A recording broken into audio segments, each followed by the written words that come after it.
بسم اللہ الرحمن الرحیم۔ السلام علیکم ناظرین، آپ دیکھ رہے ہیں ایڈیا نیوز۔ میں ہوں آپ کی ہوسٹ، آپ کی دوست مریم شوکت۔ اس پرچم کے سائے تلے ہم ایک ہیں کا جواب ادھورا دکھائی دینے لگا۔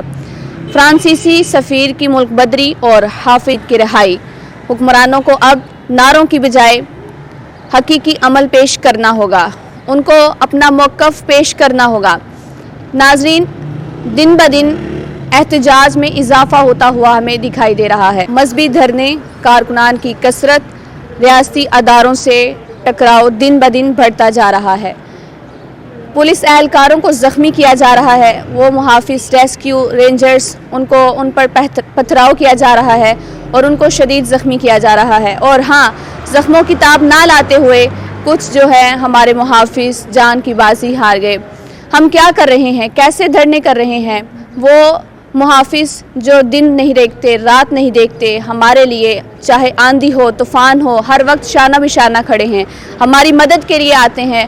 اور ہم ہیں کہ احتجاج کے دوران ان پر لاٹھی چارج کرتے ہیں، ان پر پتھراؤ کرتے ہیں، ان کی جان کو نقصان پہنچاتے ہیں۔ یہ کیسا دھرنا ہے؟ ہم مسلمان ہیں، ہمارا دین اسلام ہے، ہم اسلام میں موجود ہیں، پاکستان اسلامی جمہوریہ پاکستان میں موجود ہیں، اور یہاں کی عوام کو احتجاج کرنا ہے تو پرامن طریقے سے کریں۔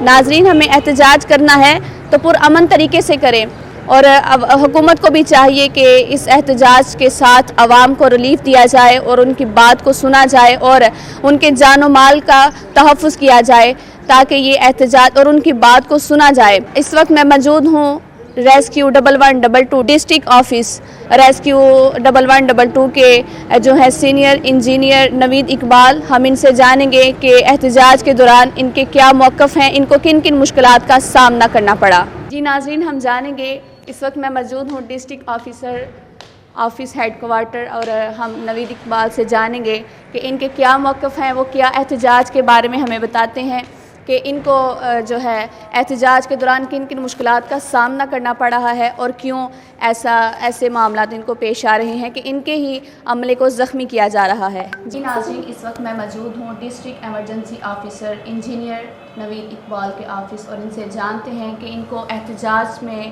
کیا مشکلات کا سامنا کرنا پڑا اور کرنا پڑ رہا ہے۔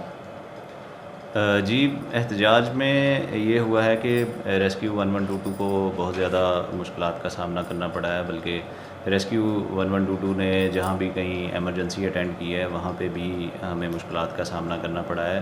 ہمیں بہت سارے جو پولیس اہلکار ہیں ان کو ہمیں فرسٹ ایڈ دینی پڑی ہے، اور اس میں پولیس اہلکار ان کو کیوں ایسے فرسٹ ایڈ دینا پڑی؟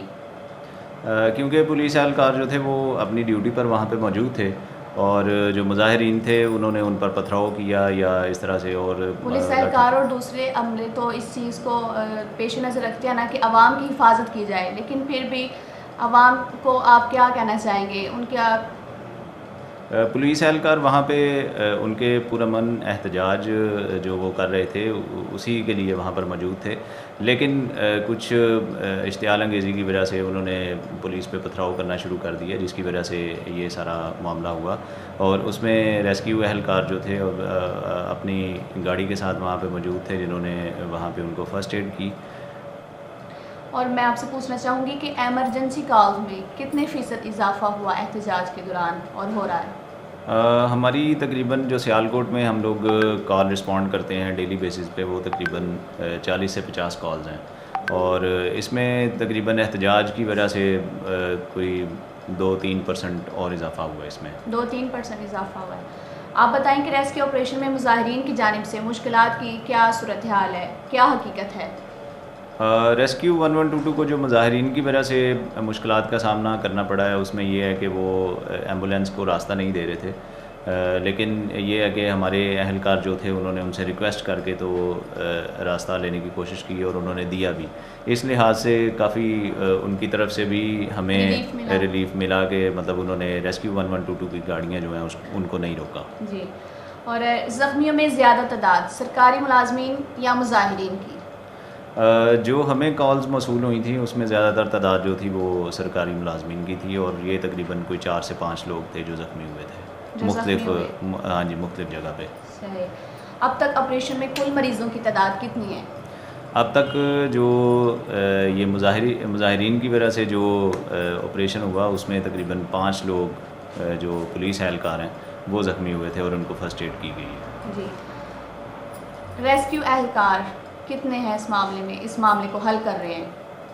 ہماری اپنی ڈیوٹی جو سر انجام دے رہے ہیں. ہاں جی، ڈیلی بیس پہ ہماری 3 شفٹوں میں ڈیوٹی چل رہی ہے، اور یہ نہیں ہے کہ ہماری گاڑیاں وہاں پہ کام کر رہی ہیں یا وہ پولیس کے ساتھ وہاں پہ موجود ہیں. ہماری گاڑیاں مختلف جگہ پہ انہوں نے اپنے کی پوائنٹس بنائے ہوئے ہیں، اور یہ تقریباً 5 گاڑیاں اور ان کے ساتھ 15 سے 20 لوگ جو ہیں وہ اپنی ڈیوٹی پر تعینات ہیں، تاکہ وہ بر وقت جو ہے وہ کسی بھی مشکل صورتحال سے نپٹ سکیں. ہر فرد کو احتجاج کرنا اس کا حق بنتا ہے، لیکن احتجاج پرامن طریقے سے کیا جائے. آپ اس بارے میں کیا کہیں گے عوام کو؟ جی بالکل، احتجاج جو ہے وہ عوام کر سکتی ہے، یہ ان کا بیسک حق ہے، لیکن یہ ہے کہ احتجاج جو ہے وہ پرامن طریقے سے ہونا چاہیے. سرکاری املاک کو نقصان نہیں پہنچنا چاہیے، اور کسی کے اوپر تشدد کرنا جو ہے وہ نہایت ایک بری بات ہے. تو اس لحاظ سے بھی جو احتجاج ہے وہ ہو، لیکن وہ پرامن احتجاج. اور آپ عوام کو کیا پیغام دینا چاہیں گے؟ جی میں عوام کو یہ پیغام دینا چاہوں گا کہ وہ کیونکہ ایک تو روزوں کا مہینہ شروع ہو گیا ہے، تو ایک یہ ہے کہ وہ اللہ تعالیٰ سے دعا کریں ملک میں امن و سلامتی رہے، اور دوسرا یہ ہے کہ اپنے ارد گرد کے ماحول پہ نظر رکھیں، اللہ کے بندوں کی خدمت کرنے میں ہر وقت مشغول رہیں، اور ریسکیو 1122 کے ساتھ مل کے وہ اللہ کے بندوں کی خدمت کر سکتے ہیں. اور ریسکیو 1122 نے کافی زیادہ ٹریننگز کا سلسلہ بھی شروع کیا ہوا ہے، کیونکہ یہ ماہ صیام ہے تو اس میں لوگ فارغ بھی ہوتے ہیں، جلدی ان کے کام ختم ہو جاتے ہیں، تو اگر وہ ہمارے ساتھ مل کے ٹریننگز کرنا چاہیں تو وہ بھی کر سکتے ہیں. تھینک یو سو مچ، آپ نے قیمتی وقت ہمارے لیے نکالا. جی ناظرین، ان کا کہنا ہے کہ جو ہے احتجاج کے دوران ان کو بہت ساری مشکلات کا سامنا کرنا پڑا، لیکن عوام نے پھر بھی ان کی ریکویسٹ سے رستہ دیا، اور عوام کو چاہیے کہ وہ پرامن طریقے سے احتجاج کریں. ان کا کہنا تھا کہ جو ہے ان کے اہلکاروں کو زخمی کیا گیا، لاٹھی چارج ان پر کیا گیا. یہ محافظ ہیں، ہمارا دین اسلام ہے، ہم پاکستان میں موجود ہیں، ہم سب ایک دوسرے کے بھائی ہیں، لیکن یہاں ملک میں رہ کے وہ محافظ جو ہماری مدد کرتے ہیں، شانہ بشانہ ہر وقت ہمارے لیے کھڑے ہوتے ہیں، ہماری امیدوں پر وابستہ ہیں، اور چاہے آندھی ہو، چاہے دن ہو، طوفان ہو، ہر وقت ہماری مدد کے لیے کھڑے ہوتے ہیں. لیکن پھر بھی ان کے ساتھ ایسے معاملات کیے جائیں، ان پہ لاٹھی چارج کیا جائے، پولیس اہلکاروں کو زخمی کیا جائے، ان کی گاڑیوں کو جلا دیا جائے، تو یہ اچھی بات نہیں ہے. احتجاج کیا جائے لیکن پرامن طریقے سے. ہم نے ان کا موقف آپ کے سامنے پیش کیا. اب تک کے لیے مجھے دیجیے اجازت. کیمرہ مین عثمان علی کے ساتھ دیکھتے رہیے EDN نیوز. اللہ حافظ.